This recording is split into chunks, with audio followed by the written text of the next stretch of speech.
Ikiwa ni tarehe 19 mwezi wa 4 mwaka 2025, siku takatifu ya Sabato, na ikiwa ni siku maalum kabisa kwa kwaya vijana Njoro SDA kwa ajili ya wekaji wakfu wa vyombo vya muziki wa Injili ya kwaya ya vijana Njoro vilivyogharimu takribani milioni 7 za Kitanzania. Embu tumsikilize mwenyekiti wa kwaya vijana Njoro Ziadili Ngoda ana haya ya kusema. Gusta, nitasoma tu kwa kifupi, maneno mengine sitasoma, lakini Gusta CA18 ilinunuliwa kwa shilingi milioni 1.4. Mixer ya Yamaha MG 32 ilinunuliwa kwa shilingi milioni 1.8. Speaker Fidek 15 kila moja ilinunuliwa shilingi 900, jumla milioni 1.8. Ni milioni 7,387,000. Pesa ambayo tayari ilikuwa imeshatolewa ni milioni 7,298,000. Pia mzee wa kanisa kiongozi na msaidizi wa mchungaji mtaa wa Njoro, mzee Charles Mndeme, naye alisema juu ya mafanikio hayo ya kwaya vijana Njoro.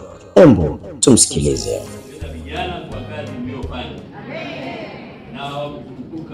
Wametafuta mtaalamu wakaenda naye akawachagulia vitu vizuri. Hivyo ndio inavyotakiwa. Bwana aweze kuwabariki sana, na tumeona njozi yenu ambayo tulifanyia kazi siku ile, na siku ya leo tumeona vifaa. Changamoto, tunataka tuone mabasi mawili pale. Moja limeandikwa kwaya ya Njoro Family, kwaya ya kanisa, pale tuyaombee, tuyatesi. Zoezi hilo la wekaji wakfu wa vyombo vya kwaya vijana Njoro liliendeshwa na mchungaji Francis Mbonea pamoja na wazee wote wa kanisa la Adventista Sabato Njoro. Embu tumsikilize Pastor Mbonea ana haya ya kusema. Kwenye kitabu cha Evangelism ukurasa 505 na 501 anasema upigaji wa vyombo vya muziki sio wote wenye kuchukiza. Sio wote wenye nini? Ina maana kuna ulio wa kuchukiza. Hivi vitumika katika huduma za kidini katika nyakati za zamani. Pia wenye kuabudu walimsifu Mungu kwa kinubi na matoazi na muziki unatakiwa kuwa na sehemu yake katika ibada zetu. Kwa kuwa vyombo ni sehemu katika ibada zetu, vijana nao wameamua kulifanya hilo. Sasa vyombo hivi kwa neno la Bwana awasaidie uvitumie katika matumizi ambayo sio ya kuchukiza.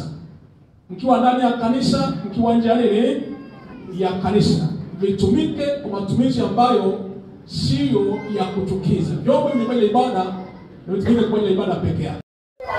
Na hivyo ndivyo tulivyomalizia siku leo, ikiwa ni siku takatifu kabisa, siku ya Sabato, kutokea hapa katika kanisa la Adventista Sabato Njoro.